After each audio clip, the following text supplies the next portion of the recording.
1 number question है, agarose का प्रयोग किस काम में किया जाता है? तो देखिए, एगरोज का उपयोग पीसीआर यानी पॉलीमरेज चैन रिएक्शन में किया जाता है, जो एक विधि है जिसमें डी के विशिष्ट भाग को कई प्रतियां बनाई जाती है। इस प्रक्रिया के बाद एगरोज जेल इलेक्ट्रोफोरेसिस का उपयोग किया जाता है, जिससे डीएनए के एम्प्लीफाई वृद्धि किए गए टुकड़े अलग अलग दिखाई देते हैं।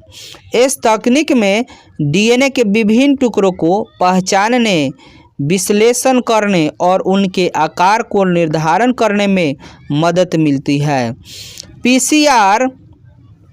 पीसीआर और जेल इलेक्ट्रोफोरेसिस का उपयोग जीन विश्लेषण, अपराध जांच और चिकित्सा शोधन में किया जाता है। अगला क्वेश्चन जो है, प्रतिबंधन एंजाइम क्या है? किन्हीं 2 के नाम लिखें। 1963 में बैक्टीरिया इचेरिया कोली से 2 एंजाइम को पृथक किया गया, जो जीवाणुभोजी की वृद्धि को रोकता है। इसमें एक एंजाइम डीएनए में मेथिल समूह को जोड़ता है, जबकि दूसरा एंजाइम डीएनए को काटता है। दूसरे एंजाइम को प्रतिबंधन एंडोन्यूक्लियोज कहा जाता है। वर्तमान में 900 से अधिक प्रतिबंधन एंजाइम का विस्तृत विवरण प्राप्त है, जो जीवाणुओं के 230 से अधिक प्रकार से अलग है। प्रत्येक प्रतिबंधन एंजाइम विभिन्न डीएनए अनुक्रम को पहचानता है। कुछ सामान्य प्रतिबंधन एंजाइम के उदाहरण हैं इको IR, BMHI और हिंदी III करके हैं। अगला क्वेश्चन जो है, जैव प्रौद्योगिकी की परिभाषा लिखें। जैव प्रौद्योगिकी उन तकनीक को कहा जाता है, दर्शाता है जिनमें जीवों या उनके द्वारा उत्पन्न एंजाइमों का उपयोग करके मनुष्य के लिए लाभकारी उत्पादों या प्रक्रियाओं का विकास किया जाता है।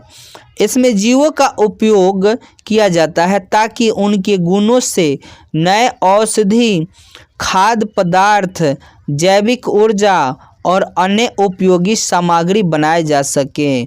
ये जैव रसायन, सूक्ष्म जीव विज्ञान और यांत्रिक अभियांत्रिक मिश्रण से कार्य करता है। इस तकनीक का उपयोग स्वास्थ्य, कृषि, खाद्य उद्योग और पर्यावरण क्षेत्र में किया जाता है ताकि जीवन स्तर को बेहतर बनाया जा सके और प्राकृतिक संसाधनों का संरक्षण किया जा सके। बीओडी क्या है? तो देखिए, इसका फुल फॉर्म होता है बायोलॉजिकल ऑक्सीजन डिमांड।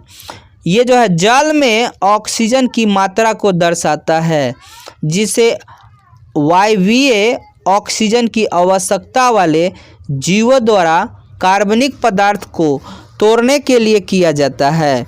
यह प्रक्रिया एक निश्चित तापमान और समय सीमा में होती है। बीओडी से यह पता चलता है कि जल में ठीक करने वाले कितने ऑक्सीजन की ज़रूरत है। जल में ये गलत हो गया है, जल में ऑक्सीजन की मात्रा कितनी है ये पता चलता है। अगला क्वेश्चन जो है, धान और गेहूं के दो प्रोन्नत किस्म के नाम बताएं। तो धान और गेहूं के उन्नत किस्म के उदाहरण है इस प्रकार।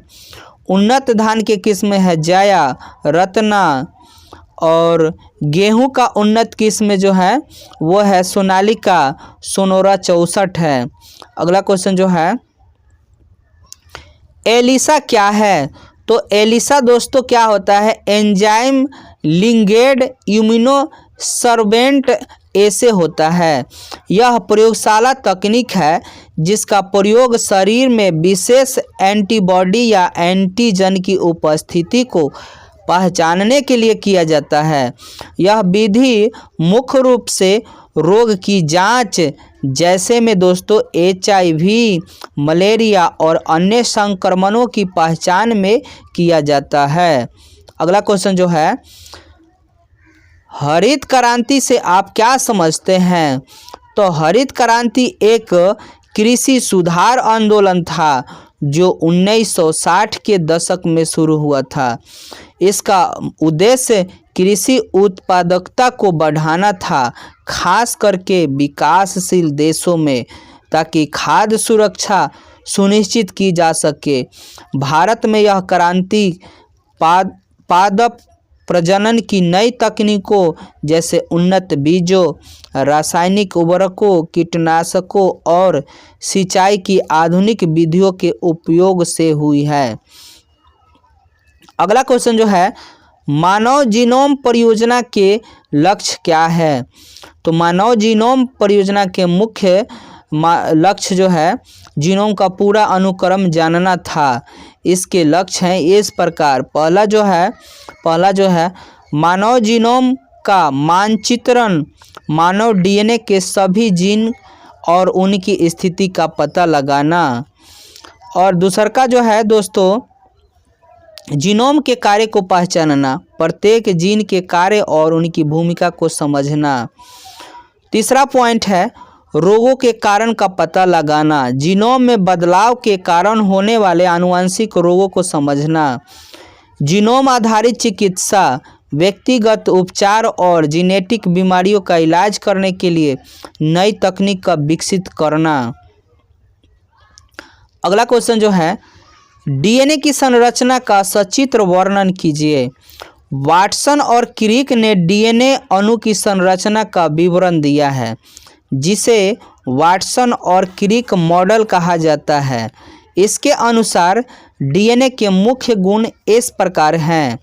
पहला जो है, 2 स्ट्रैंड्स DNA में 2 पूरक सहायक पॉलीन्यूक्लियोटाइड श्रृंखला होती है जो सामान्य अक्ष के चारों ओर पॉलीन्यूक्लियोटाइड की ओर घूमती है।